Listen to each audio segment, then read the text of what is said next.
From the PEP Radio Newsroom, these are the stories we are covering at this hour.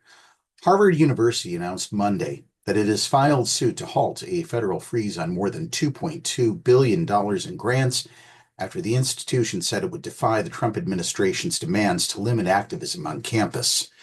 In an April 11th letter to Harvard, the Trump administration had called for broad government and leadership reforms at the university and changes to its admissions policies. It also demanded the university audit views on diversity on campus and stop recognizing some student clubs. The administration has argued universities allowed anti-Semitism to go unchecked at campus protests last year against Israel's war in Gaza. Harvard president Alan Garber said the university would not bend to the demands. Hours later, the government froze billions of dollars in federal funding. The government has not and cannot identify any rational connection between anti-Semitism concerns and the medical, scientific, technological, and other research it has frozen that aims to save American lives, foster American success, preserve American security, and maintain America's position as a global leader in innovation, said the lawsuit filed in Boston federal court. International students across the country are quite nervous about whether they will face deportation. At least two such students have a temporary reprieve.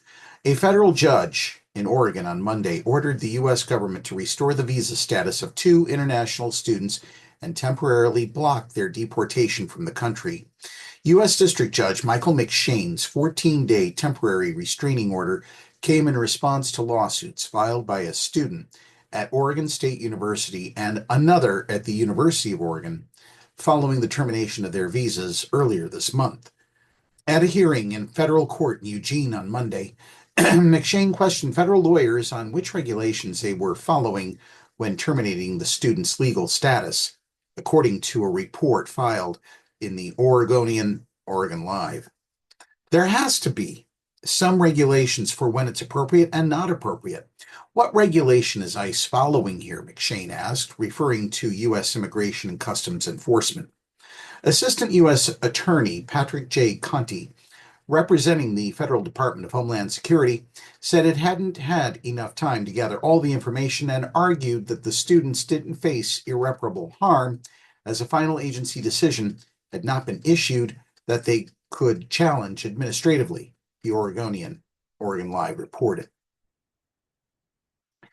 In just 2 months, as the Federal Health Secretary, Robert F. Kennedy Jr. has made sweeping changes to the Department of Health and Human Services and its priorities.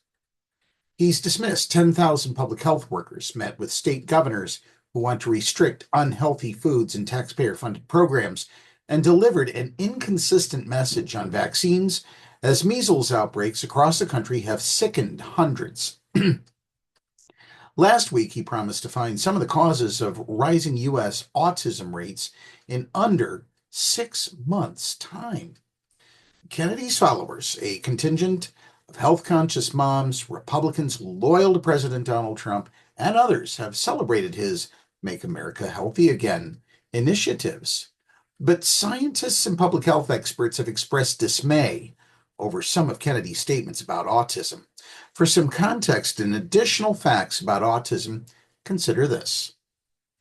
Kennedy at a news conference on Wednesday said studies show that autism rates in the U.S. were 1 in 10,000 when I was a kid, compared to a recent U.S. Centers for Disease Control and Prevention study that found it to be 1 in 31. He says that is evidence of an autism epidemic in the U.S. and that we know it's an environmental exposure. It has to be. Well, here are the facts. It's true that in the 20th century, only 1 in 10,000 children were diagnosed with autism. The diagnosis was rare and given only to kids with severe problems communicating or socializing and those with unusual repetitive behaviors. But the term became shorthand for a group of milder related conditions known as autism spectrum disorders, and the number of kids labeled as having some form of autism began to balloon. The term epidemic is widely used to describe surges in different health problems like autism, obesity, and gun violence, to name a few. But strictly speaking, epidemic is defined as a fast-spreading outbreak of disease, and there's not good evidence that autism meets that definition. And we close with this story. Homeland Security Secretary Kristi Noem's purse was stolen at a Washington, D.C. restaurant Sunday night, according to department officials.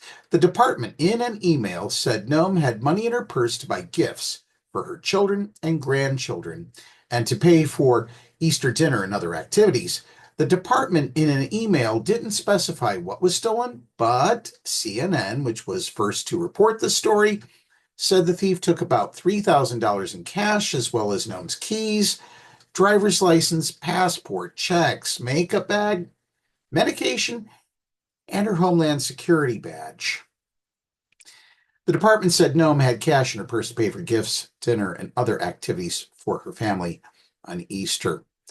Well, that's pretty much all the department was willing to say at this time. And that's the news at this hour. Download the Live 365 app to take PEP Radio with you wherever you go. Beginning May 1st, we will be adding extra news blasts to the PEP Radio YouTube channel. All our extra news blasts will focus on LGBTQ plus topics and will be available just by subscribing to our channel. Up next, the National Weather Service forecast for the Meadville area here on PEP Radio.